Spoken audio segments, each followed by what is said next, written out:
नमस्कार दोस्तों, स्वागत है आपका अपने YouTube channel Sangeeta Chaudhary study classes पर। आज की क्लास की शुरुआत करने से पहले मैं आपको कुछ लाइन सुनाना चाहती हूँ। मुझे नहीं पता ये लाइंस किसने कही है, पर जिसने भी कही है बहुत ही खूबसूरत लाइंस हैं। सुनिएगा। तू अपनी खूबियाँ ढूंढ, खामियाँ निकालने के लिए लोग हैं ना।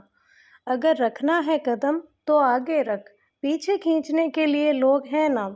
सपना देखना है तो ऊंचा देख, नीचा दिखाने के लिए लोग हैं ना। तू अपने अंदर जुनून की चिंगारी भड़का, तू अपने अंदर जुनून की चिंगारी भड़का, जलने के लिए लोग हैं ना।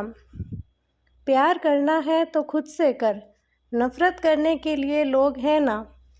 तू अपनी अलग पहचान बना, भीड़ में चलने के लिए लोग हैं ना। तू कुछ करके दिखा दुनिया को, तू कुछ करके दिखा दुनिया को, तालियां बजाने के लिए लोग हैं ना। तो चलिए आज की क्लास की शुरुआत करते हैं। कल हमने विग्रहराज चतुर्थ पढ़ा था। आज हम अजमेर के चौहान शासकों में अपर गांगे अगला शासक बना और वो कुछ अच्छा शासक नहीं था, तो उसके शासनकाल में ऐसी कोई जानकारियाँ नहीं है। पृथ्वीराज सेकंड ने उसे हटा दिया। फिर राजा बना पृथ्वीराज सेकंड। पृथ्वीराज सेकंड के काल में 1167 ईस्वी के हाँसी अभिलेख के अनुसार इसने पृथ्वीराज सेकंड ने हाँसी में एक किले का निर्माण करवाया तथा यहाँ पर अपने मामा गुहिल किल्हण की नियुक्ति की। 1169 ईस्वी के धौड़ के रूठी रानी मंदिर के अभिलेख के अनुसार पृथ्वीराज सेकंड ने अपने बाहुबल से अपना राज्य प्राप्त किया था और इस अभिलेख में इसकी रानी का नाम सुहाव देवी मिलता है। ये क्वेश्चन देखने लायक है, आप ध्यान दीजिएगा। धौड़ की रूठी रानी मंदिर का अभिलेख और पृथ्वीराज सेकंड की रानी थी सुहाव देवी और पृथ्वीराज सेकंड ने मेनाल भीलवाड़ा में सुहेश्वर मंदिर का निर्माण करवाया था। इसका भी आप ध्यान रखें। आगे चलते हैं अगले शासक की ओर। अगले शासक है सोमेश्वर। सोमेश्वर का बचपन गुजरात में बीता था, क्योंकि गुजरात में उसका ननिहाल था। आपने पिछले क्लास में वीडियोस में सुना होगा। सोमेश्वर ने कुमारपाल चालुक्य, जो इस सोमेश्वर के मामा जी थे, उनके शत्रु कोंकण नरेश मल्लिकार्जुन को मार दिया था। तो इनकी बहुत प्रशंसा होने लगी कि भाई इतना कम उम्र का लड़का है और इतने बड़ा युद्ध लड़के आ गया। तो फिर चेदी राजा अचलराज कलचुरी ने अपनी बेटी कर्पूरी देवी की शादी सोमेश्वर से की। फिर अजमेर में सोमेश्वर ने वैद्यनाथ मंदिर का निर्माण करवाया और सोमेश्वर ने अजमेर में 5 मंदिर बनवाए थे, जिन्हें कल्प वृक्ष कहा जाता है। तो सोमेश्वर के काल में एक तो वैद्यनाथ मंदिर अजमेर में और एक 5 मंदिर कल्प वृक्ष।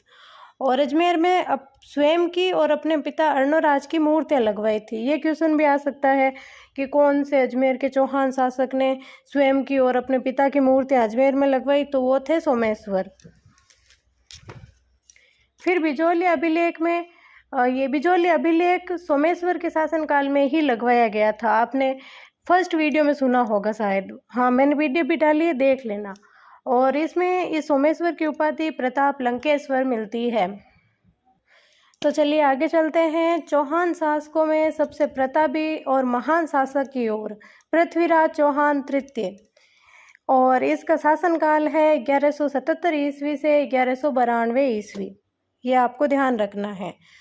पृथ्वीराज चौहान तृतीय का जन्म 1166 ईस्वी अहिल्या पाटन गुजरात में हुआ। इनकी माता का नाम कर्पूरी देवी, जो चेदी वंश की वो अचलराज कलचुरी की बेटी थी, और पिता सोमेश्वर थे। 1177 ईस्वी में मात्र 11 वर्ष की उम्र में पृथ्वीराज चौहान तृतीय राजा बने थे। तो कम उम्र में राजा बने, इसलिए कुछ संरक्षक की भी आवश्यकता थी।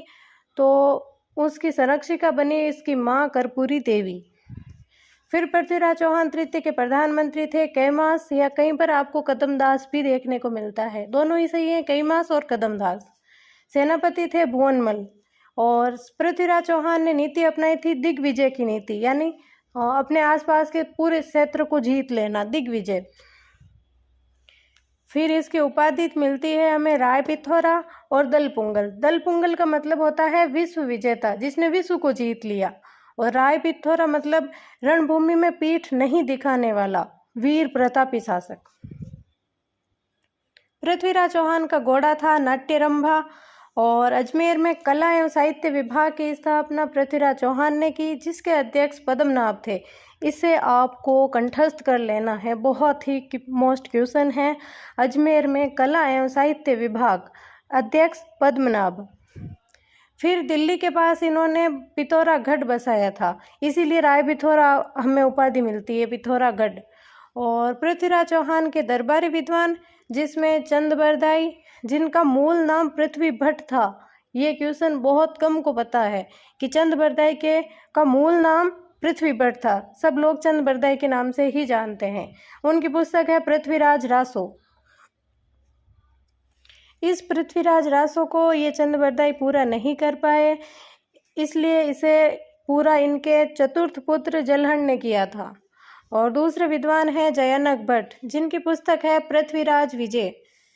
जयानक भट्ट महत्वपूर्ण विद्वान थे और ये 3 शासकों के दरबार में रहे थे। एक तो विग्रहराज चतुर्थ, दूसरे सोमेश्वर, तीसरे पृथ्वीराज चौहान। इन तीनों शासकों के दरबार में जयानक भट्ट रहे थे। ये क्वेश्चन कई बार परीक्षाओं में आता है और सुमेलित कीजिए में आता है कि मतलब जयानक भट्ट किन के शासनकाल में नहीं रहा, ये क्वेश्चन भी आ सकता है, इसका भी आप ध्यान रखना। और अन्य दरबारी विद्वानों में जनार्दन, वागीश्वर, विद्यापति गौड़, आसाधर और विश्वरूप थे। फिर आगे हम पृथ्वीराज चौहान के युद्धों के बारे में देखें तो सबसे पहले पृथ्वीराज चौहान और उसके भाई नागार्जुन के मध्य युद्ध हुआ, गुड़गांव का युद्ध 1178 ईस्वी, जिसमें पृथ्वीराज की जीत हुई और नागार्जुन की हार हुई। इसमें पृथ्वीराज के सेनापति भुवनमल और कैमास थे। वही भुवनमल जो सेनापति थे और कैमास प्रधानमंत्री था, और नागार्जुन के सेनापति थे देवदत्त। इसमें पृथ्वीराज जीत गया। आगे चलें तो पृथ्वीराज ने अपने पास ही भंडानक जनजाति रहती थी। कुछ आप देखें तो मथुरा, अलवर, भरतपुर, इन क्षेत्र में। तो भंडानकों का दमन भी पृथ्वीराज चौहान ने किया 1182 ईस्वी, और इसकी जानकारी जिनदत्त सूरी की पुस्तकों से मिलती है। जिनदत्त सूरी जैन विद्वान थे। फिर पृथ्वीराज चौहान और परमर्दी देव चंदेल के मध्य युद्ध हुआ 1182 ईस्वी, महोबा का युद्ध, और इसे तुमुल का युद्ध भी कहा जाता है। महोबा का युद्ध या तुमुल का युद्ध 1182 ईस्वी, जिसमें पृथ्वीराज चौहान की जीत हुई और परमर्दी देव चंदेल की हार हुई। और परमर्दी देव चंदेल के सेनापति थे आला और उदल, ये दोनों ही वीरगति को प्राप्त हुए। इस महोबा का युद्ध या तुमुल का युद्ध की जानकारी जगनी की पुस्तक आलाखंड में मिलती है। आलाखंड का एक नाम परमाल रासो भी है।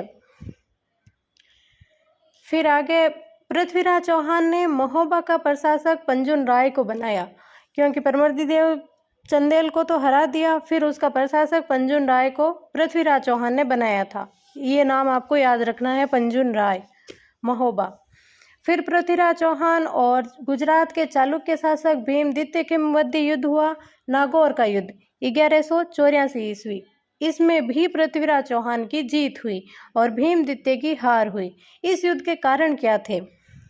नागौर के युद्ध के कारण थे एक तो सोमेश्वर, क्योंकि सोमेश्वर को मारा ही इसने था, भीमदित्य ने। तो पृथ्वीराज चौहान अपने पिता की हत्या का बदला लेना चाहता था, इसलिए। दूसरा था नागौर। नागौर क्षेत्र को लेकर ही भीमदित्य और पृथ्वीराज के बीच में युद्ध हुआ था। दूसरा कारण नागौर हो गया। तीसरा कारण था इच्छिनी देवी। तीसरा कारण इच्छिनी देवी था, क्योंकि इच्छिनी देवी आबू के राजा सबल की पुत्री थी और इस इच्छिनी देवी से भीमदित्य विवाह करना चाहता था, लेकिन पृथ्वीराज चौहान ने इच्छिनी देवी से विवाह कर लिया, क्योंकि इच्छिनी देवी भी पृथ्वीराज चौहान से विवाह करना चाहती थी। इसलिए ये 3 कारण हो गए नागौर के युद्ध के, जो 1184 ईस्वी में हुआ था। फिर इन पृथ्वीराज चौहान और भीमदित्य के मध्य संधि जगदेव प्रतिहार ने करवाई थी। ये सब बात का भी आपको ध्यान रखना है। पृथ्वीराज चौहान था, भीमदित्य प्रतिहार और जगदेव, भीमदित्य परमार और जगदेव प्रतिहार, तीनों शासक आ गए इसमें। फिर है चौहान गहड़वाल विवाद, जिसमें कन्नौज का शासक था जयचंद गहड़वाल, उसकी बेटी थी संयोगिता। उस संयोगिता को पृथ्वीराज उठाकर ले गया और इसका समर्थन दशरथ शर्मा ने किया है। इसके पीछे मूल कहानी आप देखें तो पृथ्वीराज रासो जो है चंद की, उसमें एक कहानी मिलती है कि कन्नौज के जयचंद गहड़वाल की बेटी थी संयोगिता, और ये संयोगिता पृथ्वीराज से विवाह करना चाहती थी, लेकिन जयचंद इसके लिए राजी नहीं थे। जयचंद ने संयोगिता का स्वयंवर रचा, जिसमें उसने द्वारपाल के रूप में चंद और पृथ्वीराज की मूर्तियां लगवाई थी। तब जब संयोगिता वरमाला लेकर आई तो संयोगिता सीधे ही इस पृथ्वीराज चौहान के पुतले में वरमाला डाल दी, और वहीं से पृथ्वीराज चौहान उसे उठाकर ले गया। तो उन दोनों के मध्य ये विवाद चलता रहा, और इस बात का समर्थन दशरथ शर्मा ने किया है। अगले युद्ध के बारे में देखें तो पृथ्वीराज चौहान और मोहम्मद गौरी के बीच में युद्ध हुआ, जो बहुत ही महत्वपूर्ण युद्ध माना जाता है। तराइन का प्रथम युद्ध 1191 ईस्वी। इसका कारण क्या था? इसका कारण था कि मोहम्मद गौरी ने तबर हिंद यानी भटिंडा पर अधिकार कर लिया था, और पृथ्वीराज चौहान को ये बिल्कुल मंजूर नहीं था, क्योंकि पृथ्वीराज चौहान एक दिग्विजय की नीति अपनाता था, साम्राज्यवादी नीति थी, और उससे ऐसा बिल्कुल ही अच्छा नहीं लगा कि अपने पास ही कोई शासन करे।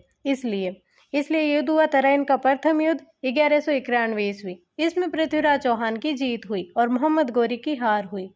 और पृथ्वीराज चौहान के सेनापति इसमें थे, एक तो पंजुन राय जिसको मोहब्बा सौंपा था, गोविंदराज और खांडेराव। ये 3 सेनापति पृथ्वीराज चौहान के थे, और जो गोविंदराज था उसने ही मोहम्मद गौरी को घायल किया था। तो इस युद्ध में तो मोहम्मद गौरी हार गया। मोहम्मद गौरी ने क्वीम उल मुल्क और रुकनुद्दीन हमजा को पृथ्वीराज चौहान के पास संधि पत्र लेकर भेजा था। ये भी एक उसकी कूटनीति थी मोहम्मद गौरी की, कि है ना, उसको संधि पत्र लेकर भेज दिया, और पृथ्वीराज ने सोचा शायद संधि करना चाहता होगा, हार गया वैसे भी, तो वो सेना वना उसकी सब आराम करने लगी। उसका मतलब जो युद्ध करने की वीरता थी वो कम हो गई। उसने इतना ध्यान नहीं दिया कि गौरी चला गया होगा, और बस ऐसे ही संधि कर ली, ठीक है। फिर दूसरा युद्ध हुआ, एकदम से ही मोहम्मद गौरी ने एकदम से ही आक्रमण कर दिया। तो दूसरा युद्ध हुआ तराइन का द्वितीय युद्ध 1192 ईस्वी। इसमें पृथ्वीराज चौहान हार गया और मोहम्मद गौरी जीत गया। फिर मोहम्मद गौरी पृथ्वीराज को सिरसा के पास सरस्वती नामक स्थान पर गिरफ्तार कर गजनी ले गया। यही बात मिलती है मेन तो, और इसमें बहुत सारे विद्वानों के अलग अलग मत हैं। तो उसमें सबसे पहले हसन निजामी ने अपनी पुस्तक ताजुल नासिर में कहा था कि मोहम्मद गौरी जीतने के बाद अजमेर के पृथ्वीराज चौहान को ही सौंप गया। ये बात हसन निजामी की पुस्तक ताजुल नासिर में मिलती है, लेकिन लगभग 6 महीने बाद पृथ्वीराज चौहान ने विद्रोह किया, तब मोहम्मद गौरी ने पृथ्वीराज को मार दिया। ये फैक्ट भी आपको ध्यान रखना है। हसन निजामी विद्वान था, जो उर्दू का विद्वान था, और ताजुल नासिर उसकी पुस्तक थी, उसमें ये जानकारी मिलती है। फिर अगले विद्वान के रूप में मिन्हाजुद्दीन सिराज ने अपनी पुस्तक तबकात नासिरी में कहा है कि मोहम्मद गौरी ने पृथ्वीराज चौहान को रणभूमि में ही मार दिया। इस प्रकार अलग अलग मत हैं विद्वानों के। तो ये विद्वान तो मुस्लिम थे, तो मोहम्मद गौरी की साइड ही बोल लेंगे, तो उन्होंने ऐसा ही लिखा था अपनी पुस्तकों में। फिर अपना आते हैं चंद बरदाई ने पृथ्वीराज रासो में कहा था कि पृथ्वीराज चौहान ने शब्दभेदी बाण चलाकर मोहम्मद गौरी को मार दिया। मोहम्मद गौरी अजमेर पृथ्वीराज के बेटे गोविंदराज को सौंप गया था। इसमें ऐसा लिखा हुआ है। इसमें पूरी कहानी तो ऐसे थी कि जब पृथ्वीराज को गजनी ले गया था गौरी, तो पीछे पीछे ये चंद बरदाई भी चला गया था। तब उसने, कहते हैं कि पृथ्वीराज की आंखें फोड़ दी थी गौरी ने।